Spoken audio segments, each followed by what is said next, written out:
دنیا سے اتنا توشہ لینا جو ایک مسافر کے لیے کافی ہوتا ہے، اللہ لمبے چوڑے چکر میں نہ پڑتے.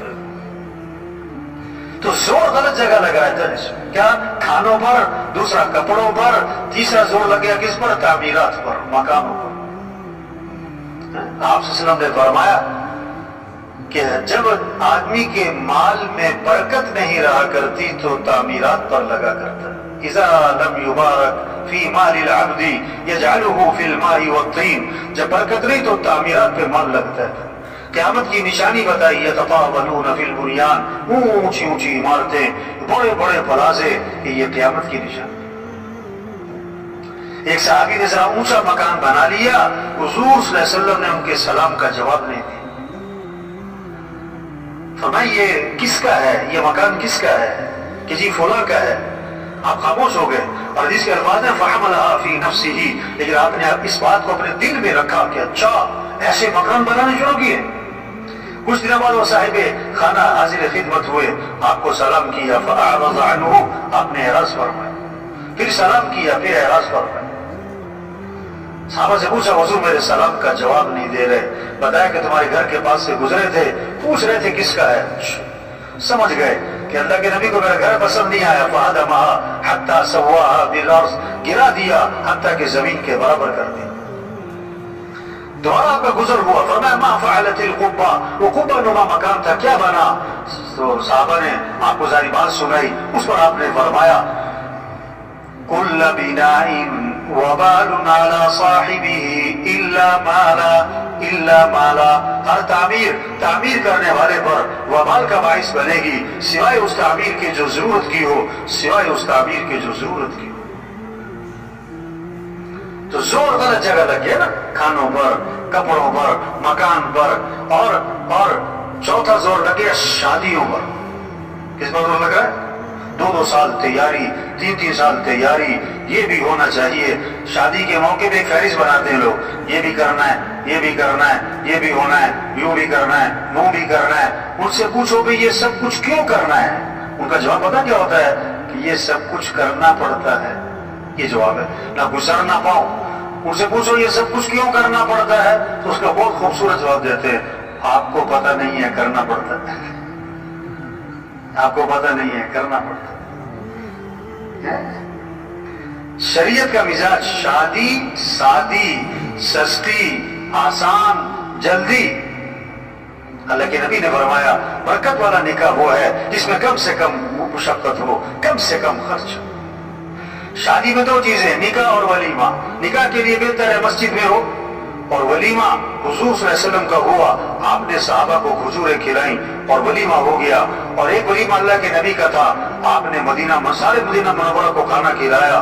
اگر کسی نے زور دکھانا ہے تو ولیمے میں بلاؤ سب کو، سارے خاندان کو، سارے علاقے والوں کو کھانا کھلاؤ. لیکن ایک بات آپ نے فرمائی، بدترین ولیمہ ہے جس میں مالداروں کو بلایا جائے اور غریبوں کو نہ بلایا جائے.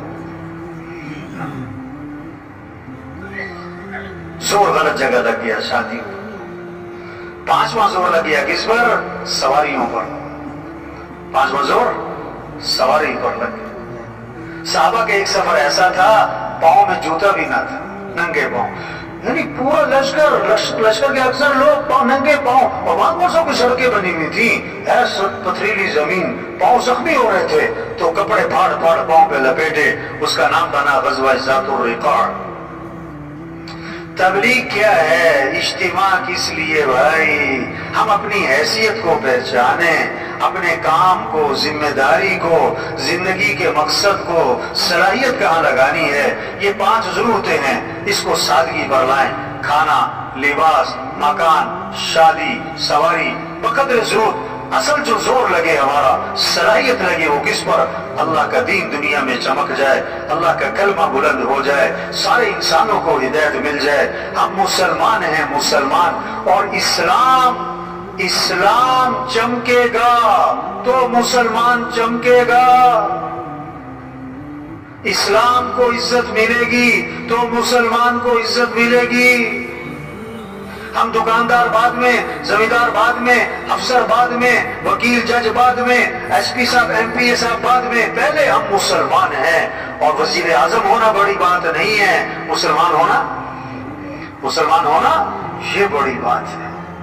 ہماری صلاحیت دکان پر بعد میں لگے گی، دفتر میں بعد میں لگے گی، کاروبار میں بعد میں لگے گی، اور ڈگریوں میں بعد میں لگے گی. پہلے ہم مسلمان ہیں، پہلے ہماری قوت لگے گی اسلام پر. ہاں، حضرت عمر رضی اللہ عنہ جب شام میں داخل ہوئے تو حضرت ابو عبیدہ بن جراح رضی اللہ عنہ نے فرمایا کہ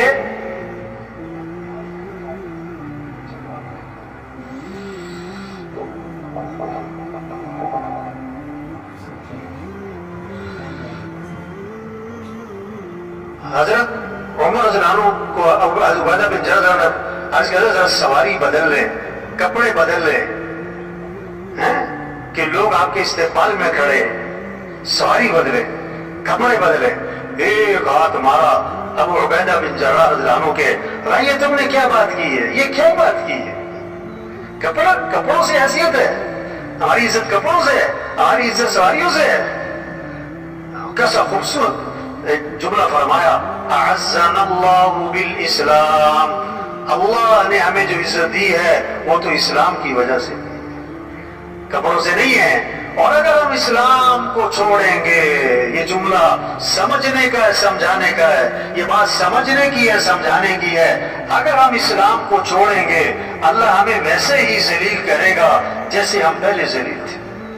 جب مسلمان اسلام کو چھوڑ دے گا ذلیل ہو جائے گا، چاہے کتنی اچھی سواریاں ہوں، کتنے عہدے ہوں، کتنی ڈگریاں ہوں، کتنے اسباب ہوں، کتنا اسلحہ ہو، اگر اسلام زندگی سے نکلا تو مسلمان اللہ کی نگاہ سے گر جائے گا.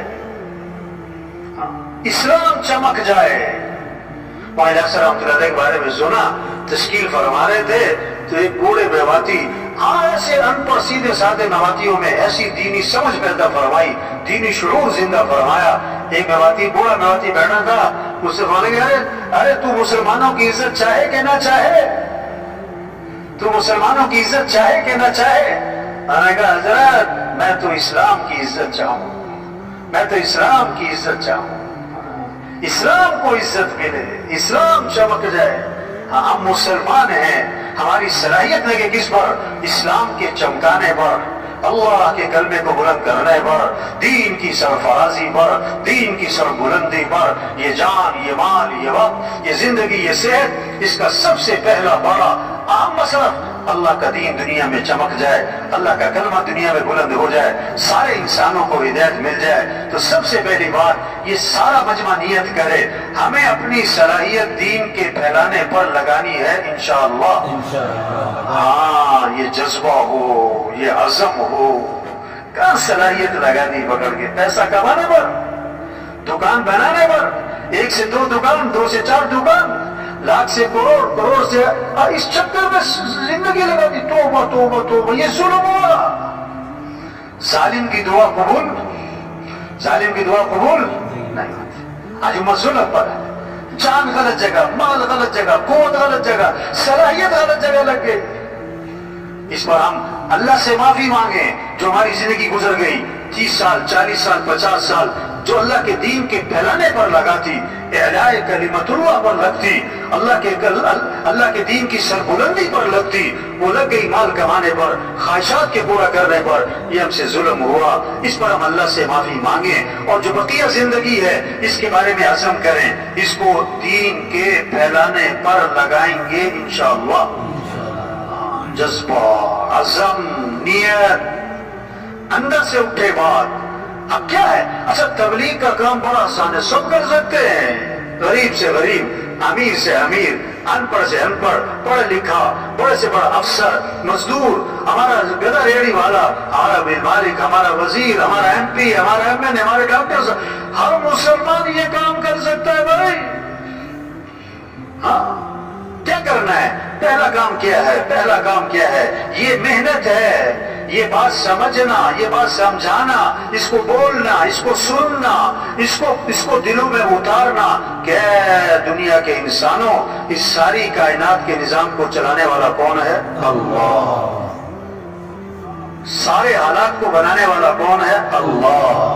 خوشیاں دینے والا کون ہے؟ اللہ. حالات کو بنانے والا کون ہے؟ اللہ. حالات کو بگاڑنے والا کون ہے؟ اللہ. سب کس کے محتاج ہیں؟ اللہ.